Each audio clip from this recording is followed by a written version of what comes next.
Have you ever wondered how the Ottomans went from being an unremarkable Turkish clan to one of the biggest empires the world had seen at that point? In this CK3 playthrough video, I'll attempt to recreate the historical 1453 borders of the Ottoman Empire using this map as a guideline. I chose 1453 as this is the year in which Constantinople fell to the Ottomans, which is a major historic milestone that's often considered the end of the medieval period. Appropriately, it's also the end of CK3. To give us the most historically accurate start possible, I'll be using the More Bookmarks Plus mod, starting off as Orhan Osman in the 1337 bookmark. At this point in history, Orhan has been on the throne for about 15 years, and he's had a very successful rule indeed, winning numerous battles against the Byzantines and taking over cities such as Nicaea, known as Iznik in Turkish, and Bursa, which he made his capital. 14th century Anatolia is a fragmented region containing a large number of relatively small, independent Turkish principalities known as beyliks.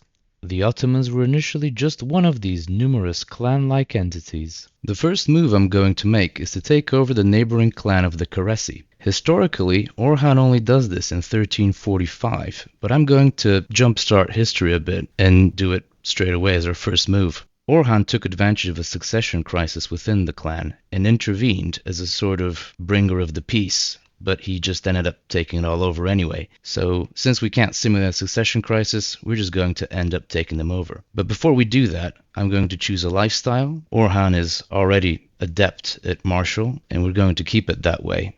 I'm going to choose authority here to give us that extra control. It'll help us integrate our new conquests. Part of the reason why I want this to be my first move and why I'm doing it so much earlier than the historical Orhan is because owning this land is actually crucial to our further conquests against the Byzantines, as it will cut off the remaining Turkish beyliks from Europe, giving us exclusive access to the Christian lands to the west. You'll notice that we've helpfully been given a kingdom title, which actually allows us to offer vassalage to many of these neighboring beyliks. Some of them will accept, others might not, but for the Karesi, I'm just going to go ahead and use force. Now, before we do that, let's have a quick look at our military. As you can see, it's pretty strong, definitely much stronger than the Karesi. We've got quite a few man-at-arms, especially crossbowmen, which are really strong. I'm just going to go ahead and quickly station these around the holdings to give us the stat boosts. Now that we've organized our army, it's time to declare war. This should be a fairly quick war, seeing as we outnumber them 3-1. Let's assemble our army and get to it. They have no allies either, which is making it really easy for us, so we can march straight into their capital. We do have trebuchets, which means the siege shouldn't be too long. We can start out building our amazing dynasty legacy, which is obviously going to be focused on warfare. Well, luckily, we took their leader as prisoner, which means we've basically won the war. And there you go, that's our first conquest done. Even though we took care of the Karasids, we still have a loose end to tie up. In 1345, once the Karasids were historically conquered by the Ottomans, they actually owned both Abydos and Kyzikos. Since we took them out prematurely, we're going to have to take these over ourselves, straight from the Byzantines. Militarily, this isn't going to be much of a challenge, seeing as our army is vastly superior to theirs, including their allies. However, one stumbling block is that we can't conquer the entire duchy without having the illustrious level of fame. So we'll need to work on that. Hopefully we'll be able to do it all by 1345 to keep in line with the historical expansions. A good way to make both money and prestige is by raiding. This is something the Ottomans did quite a bit in the early days, and we're going to follow the same path. Just as I was preparing to declare war on the Byzantines and take over the remaining counties from the former Karasid domain, they ended up declaring war on me. They do have more men than me, but luckily I've got some allies to help out. In reality, the Byzantines tried to take back land in Anatolia numerous times, but each time Orhan managed to stop them. It looks like the Black Death just spawned. Luckily, it's too far away for now, but it will make its way to us fairly soon. With the help of allies from the neighboring Turkish beyliks, I've managed to defeat the Byzantines. Unfortunately, the Black Death just made its way to our shores. We'll have to pause our expansion plans until it fizzles out. Historically, the Black Death is thought to have affected the Ottomans much less than their neighbors in the Balkans. The depopulation it caused there is likely a big contributing factor to the speed of Turkish settlement in subsequent decades.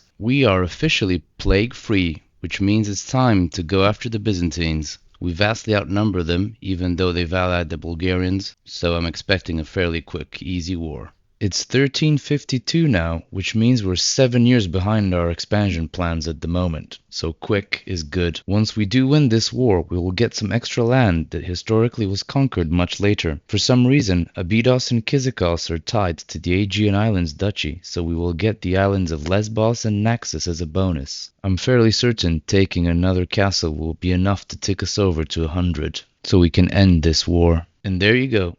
It's 1353 now. The war took us just over a year, so we're slightly behind, but at least we've got some extra land to show for it. Something slightly unexpected has happened here, as it looks like I've just vassalized the local rulers instead of taking over their lands directly, which is usually what should happen after a holy war.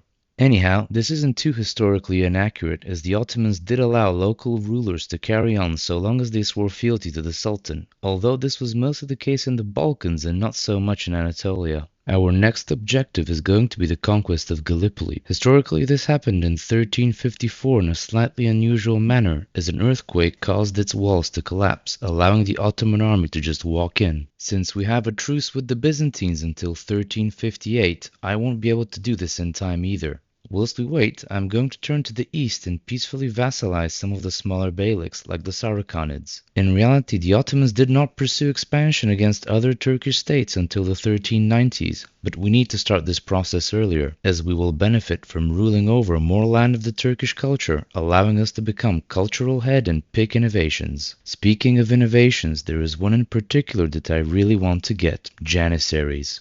This cultural innovation comes from the More Bookmarks Plus mod and enables the recruitment of the powerful Janissary man-at-arms, but more on that later. I'm also going to take some time to upgrade our army by replacing the Iqtidar horse archers with their Sipahi equivalent. The Sipahi were essentially the Ottoman counterpart of the Knights of Western Europe, as they held fiefs and were entitled to all of their income in return for military service. They formed the bulk of the Ottoman military before being gradually replaced by the aforementioned Janissaries. The truce is over, so time to go to war for Gallipoli. We've already got a county claim for it, and the current empress has a very weak army. Unfortunately, as soon as we crossed the Dardanelles, our ruler Orhan passed away. In the real world, this happened in 1362, and the year now in game is 1357, so we're not too far off. We'll have to continue the playthrough as Orhan's son, Suleiman. By the mid-1350s, Orhan had effectively delegated many of the military responsibilities to his firstborn son. He was indeed the commander of the army that seized Gallipoli, but historically he never got to succeed his father, as he died in a hunting accident in 1357. The actual successor ended up being his brother Murad. Since Suleiman is very much alive in our playthrough and has some excellent martial stats, I'm more than happy to carry on with him. We've had to siege down a few castles to get the war score to 100%, but we can now call Gallipoli our own. As it's 1360 in-game, we are 6 years late compared to the historical timeline. As we have yet another truce with the Byzantines, we can once again look to our Turkish neighbors to the east to quickly take some land. In particular, I want to target the Ahiler Duchy, which in our playthrough is currently owned by the ailing Beylik of Eretna, but in reality was an independent entity, ruled by a religious and commercial fraternity that was allied to the Ottomans in their early years, until being completely annexed in 1362. Since our realm has now reached the size of 20, we can take the conquest of Hellas and Bulgaria decision. This is a really powerful decision from the More Bookmarks Plus mod that gives us kingdom and duchy level claims over vast areas of the Balkans. As we can press them all together, we can gain all of this land in a single war, which should help us catch up to the historical timeline. Talking about the timeline, the Ottomans see their biggest expansion to date in the 1360s and 1370s. Most of Thrace and the Greek Aegean coast are incorporated, including the city of Adrianople, which replaces Bursa as the new Ottoman capital. Both the Bulgarian and Byzantine realms, as well as some smaller Serbian principalities, become tributaries to the ever-growing Ottoman state. Without further ado, let's embark on yet another war of conquest. As with the previous war, we'll have a significant numerical advantage over our Byzantine and Bulgarian foes. We're also helped by the fact that the decision gave us 3,000 special levies to play around with, along with 1,000 gold to ensure we can fund a longer war. After easily beating back a few sneak attacks on our Anatolian holdings and sieging down most of Thrace, we're up to 100% war score, and our realm now looks like this. Since we do not rule our new lands directly, we need to engage in a bit of vassal management to ensure that the inevitable rebel faction is as weak as possible. This also means that we will not be able to immediately make Edirne our capital, unfortunately, but with a bit of luck the current owner will take part in the rebellion, giving us the opportunity to relieve him of his lands, should we win of course. Just in case he's not feeling that rebellious, I've started fabricating a claim. Whilst we wait for that, we have the option of pestering the Byzantines again, as our last truce has expired. Something from our previous conquest that's left a bad taste in my mouth is the fact that we do not have a land connection between our newly acquired European dominion and Anatolia, so I want to conquer Aenos to remedy that. This is actually the most convincing resistance attempt I've had from the Byzantine-Bulgarian alliance in this game so far, but ultimately our forces still come out on top. By the early 1370s, the Serbian Empire replaces Bulgaria and the Eastern Romans as the primary threat to Ottoman dominance on the Balkans. The Serbian rulers lead several failed campaigns into Ottoman territory, the latter of which ends at the Battle of Maritsa in 1371, which is such a disastrous defeat for the Serbian Empire that it leads to most of the nobility breaking away and setting up independent principalities, essentially dissolving the empire. In this playthrough, the Serbian Empire appears very stable so far, having a slightly larger army than us. Fortunately, we've not had to fight them yet, but that time will come fairly soon if we want to achieve the historic 1453 borders of the Ottoman Empire. The Battle of Maritsa, along with the large territorial losses to the Ottomans, scare both the Byzantines and Bulgarians into becoming tributaries. Although there is a tributary feature as part of More Bookmarks Plus, I seem unable to use the respective casus belli against either realm, even though it appears to let me use it against the Serbs. Let me know in the comments if you have any idea why this is. It might also just be a bug. Since we can't quite reenact history due to game limitations, I'm just going to go ahead and conquer Bulgaria by pressing all the decision claims we have. This war also ended rather quickly as we ended up taking the Bulgarian ruler as prisoner for the second time in this playthrough, might I add. I think I have found a way to somewhat replicate what happened historically. Since we can't get the Bulgarian Empire to be a tributary, I'm going to go one step further and vassalize them. I can't do this at the empire or kingdom level as our own realm is still too small to be an empire, but I can grant duchies to Bulgarian rulers. This is more or less historical as at the time of becoming a part of the Ottoman realm, Bulgaria was de facto split into three independent entities that closely mirrored the duchies of Vidin, Moesia, and Dobruja. All three were firmly absorbed by 1396, which I am sure we can replicate once we beat back their inevitable rebellion. In the meantime, I also managed to make Edirne the capital by making use of that claim I fabricated earlier. The year in game is now 1379, and the warrior Sultan Suleiman has passed away. We'll have to continue as his only son, which I named after the historical Sultan Bayezid the Thunderbolt. He was given this nickname on account of his lightning-fast conquests. Hopefully our character lives up to this too, as martial skill is his only real talent. We also have the added challenge of having to shake off a regency. One of my vassals has started a holy war for Thrace, which is all that remains of the once mighty Byzantine Empire. If he wins this war, which looks very likely, it will result in the end of the Roman Empire, which I can't allow for role-playing purposes. He's refusing to back down despite my polite request, so we'll have to take the lands off him later on and figure out a solution. Since the vassal in question is of my dynasty, I claimed his title and asked for his peaceful revocation, an offer which he unsurprisingly rejected, triggering a massive civil war within my realm. Luckily, I can rely on a few allied Turkish beyliks to tip the scales in our favor. Civil wars were not uncommon in the early Ottoman state, especially around successions where each of the deceased sultan's sons would fight for the throne. After a number of fairly large battles, we finally won the conflict and taken all the revolt leaders as prisoners, giving us the opportunity to revoke titles. I am taking anything within the de jure duchy of our capital Edirne for my personal domain, which should give us a nice boost in tax and levies. I've revoked the counties of Constantinople and Salimbria from our ambitious vassal and awarded them to a Greek Orthodox noble of Romaeoid culture and made him independent to simulate a restored Byzantine Empire of sorts. Since the Roman Empire title got destroyed, this is unfortunately the best I can do. I did look for a character from the historical Palaiologos dynasty, but it appears they've all died out. This intervention can be considered mildly historical since the Ottomans often got involved in the internal affairs of Constantinople. After a few years at peace, which I spent consolidating the realm, the Pope launched a crusade against Anatolia. Luckily, we're not the main war target, and it looks like we're going to win it anyway. As the crusade kicked off, one of my vassals made a move on the Byzantine remnants and took the county of Salimbria off them, which makes me think that keeping them independent is just not viable.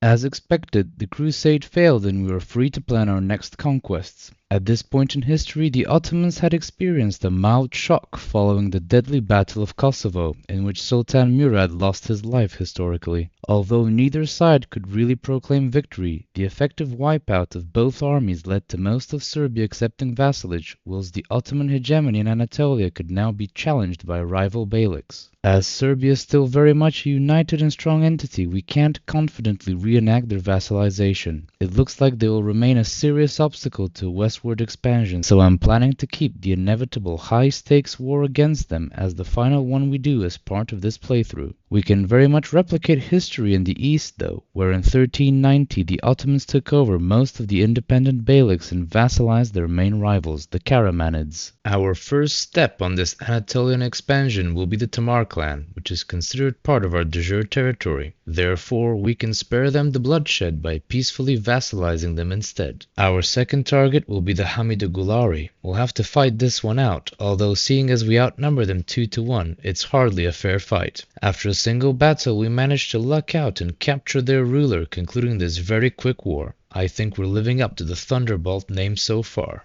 Our next opponent will be much tougher, as we'll need to face Hospitaller Rhodes, also known as the Order of St. John. Historically, the Ottomans do fight with the Hospitaller Knights and eventually conquer Rhodes, but this is well after the CK3 timeline. It appears they have conquered these two Anatolian counties from the Tekke Beylik, which is one of the historical entities that the Ottomans absorbed in their eastward push, so we'll need to fight for this land. In addition to their 3,000 or so troops, they have also called in the Hospitaller Holy Order, which they basically own, meaning that our numerical advantage is much smaller, but so long as we don't do anything too silly, we should be able to prevail. Unfortunately, it looks like I underestimated our opponents, as about half of our army just perished in our very first battle with the Knights. I will need to retreat to friendly territory to recover and hire some extra mercenary muscle to help us turn the tide. It looks like our plan is working. The home advantage along with the mercenaries are giving our army the upper hand. We need to chase down what remains of their army to make the most out of this victory. This one was closer than I expected, but thankfully we got what we came for in the end. That leaves Karaman as the only beylik left to take over. They must have felt at least a bit threatened by our sudden expansion in the region, as I've just received an alliance offer from them. It actually turns out that their current ruler is my young nephew, who ascended to the throne through his mother's matrilineal marriage to the previous ruler. We'll take advantage of this and peacefully vassalize our nephew. Historically, Karaman were the primary rival to the Ottomans in Anatolia and often turned the other beyliks against them. Despite being defeated and vassalized in 1391, Karaman regained its footing and survived as an independent entity until 1487. I think it's time to end the independence of Constantinople, mostly because if I don't, someone else will. After a standard siege, even though I still don't have access to cannons, the city of the world's desire is ours. In a last attempt to keep it moderately historical, I will grant it to another random Greek nobleman. I will retain him as a vassal, though. After waiting for nearly 60 years, our culture has finally discovered the Janissary innovation, which means it's time to reform our military and take it to the next level. The Janissaries were the first modern salaried standing army and were a formidable military unit, being loyal only to the Sultan. They became known and feared throughout Europe due to their discipline and fighting ability. It is thought that their formation happened during the reign of either Orhan or his son Murad from captured Christian slaves in the recent conquests in the Balkans and Anatolia. In the decades and centuries after, they were levied via the Devshirme system, by which Christian youths were taken from the Balkan provinces, converted to Islam and drafted into Ottoman service. Prior to their adoption of firearms, for which they are also considered among the first in Europe, they were primarily archers, but it's important to note that they were proficient with a range of weapons, including yataghan swords, axes, and even halberds. This is correctly reflected by the More Bookmarks Plus mod, which offers us Janissaries in both archer and heavy infantry flavors. There is only one Turkish Turkish realm left in Anatolia, the Alptegan Beylik. Historically, this land was occupied by the Eretna Sultanate, which is no more in our game. To match the 1453 borders, we need to push the Alptegan further east and take the duchies of Kharsianon and Sivas. Let's start with Kharsianon and leave Sivas for later on. Using our elite Janissary units, they don't really stand a chance. Another quick win for us. The in-game year is 1406 now. At this point in history, the Ottomans are in the midst of a major crisis. The historical Bayezid was captured in a major defeat to the Timurid Empire in 1402, perishing in captivity the following year. This triggered an 11-year civil war relating to the succession, known as the Ottoman Interregnum. During this time, many vassals broke away from Ottoman control, reversing most of the Anatolian conquests. Obviously, we can't simulate this part of history, as the primogeniture succession laws we have ensure a smooth succession every time, and there is also no one quite as threatening as the Timurids in our vicinity, so we can carry on with our expansion plans. My next objective will be making Wallachia a tributary state. In history, this happened in 1417, with the Wallachians becoming fully fledged vassals in the decades after. Although there were interruptions to their subordination, most notably during the reign of a certain Vlad III, also known as Vlad the Impaler or Vlad Dracula. After a very one-sided fight in Constantia, by the shores of the Black Sea, I sieged down the Wallachian capital and captured their king, putting an end to the war and ensuring his kingdom pays a regular tribute. In our game, the western portion of the de jure Wallachian kingdom, known as Oltenia, is ruled as an independent realm. I will make them a tributary as well to better match history, where Wallachia was a unified kingdom. In the meantime, the truce we had with the Alptegan Beylik has expired, meaning that we can finish up our eastward push by taking Sivas. After yet another one-sided conflict, I can comfortably declare victory. It's finally time for the big showdown we've been preparing for against the Serbian realm.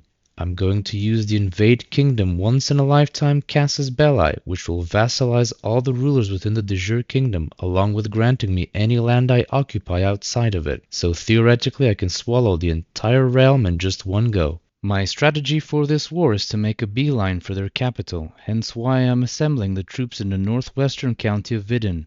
I am putting together a specialist siege army composed only of levies and trebuchets, which I am assigning to a commander with the military engineer trait. It will be their task to siege down any castles that stand in our way. In the meantime, our main army, composed of a few thousand levies, all of our man-at-arms and our best knights, will be chasing down the Serbian army, looking to inflict as much damage as possible. The Serbian army's quality is inferior to ours, and its commander, who is the ruler by the way, is like an amateur compared to our seasoned marshal. It's a devastating defeat for them. After a few of these triumphal victories all over Serbia, and our siege army taking the capital, we can sue for peace. We've now taken over the entirety of what used to be the Serbian realm, with the exception of Epirus, which is still ruled by the former emperor of Serbia. I've decided to leave this out of the conquest, as the historic despotate of Epirus managed to technically survive until after 1453, although it was not ruled by Serbians. In an effort to keep things as historical as possible, I essentially gave away all the lands west of the Great Morava River to Serbian Orthodox rulers. I then elevated one of them to the rank of king and kept him as a vassal. I was able to do this as I promoted myself to the higher rank of emperor by creating the Turkish Empire title. This setup mimics the historical borders of Serbia under Ottoman vassalage in the late 14th century, when its ruler, Stefan Lazarevic, actively supported Sultan Bayezid in his campaigns. The arrangement did not last all the way until 1453, however, as Stefan and his successors broke free from the Ottomans several times following Bayezid's death in 1402, mostly by aligning themselves with the neighboring Kingdom of Hungary. This strategy didn't prove itself sustainable in the long term, as in the decades after, the Ottomans chipped away at Serbia bit by bit until completely conquering it in 1459. I'm officially done with the playthrough, so it's time to compare our realm's borders to the historical 1453 extent of the Ottoman Empire. Starting off in the north, our borders closely followed the Danube River, on the other side of which lie the tributary states of Wallachia and Oltenia. This is pretty much exactly as it was historically. Our eastern border is also fairly accurate, with our easternmost city being Sivas, and we've somewhat managed to follow the shape, with the notable exception of the southeast. In 1453 this land is owned by the Karesi Beylik, which is yet to be reconquered. Our southern border looks incomplete, but from my research the Despotate of Morea, which occupied the Peloponnese, was only made a vassal state after the fall of Constantinople, so technically just after the scope of CK3. It wasn't fully incorporated into the Ottoman Empire until 1460, so I think the map is just wrong here. Finally, we have our western border, where it looks like we have pushed way too far, but this is just due to the vassalization of the Kingdom of Serbia. Our direct control more or less follows the historic border. And here's the final result. Not bad at all if I have to say so myself. If you enjoy grand strategy playthroughs that are inspired by real historical events, subscribe to the channel so you don't miss any of my future videos.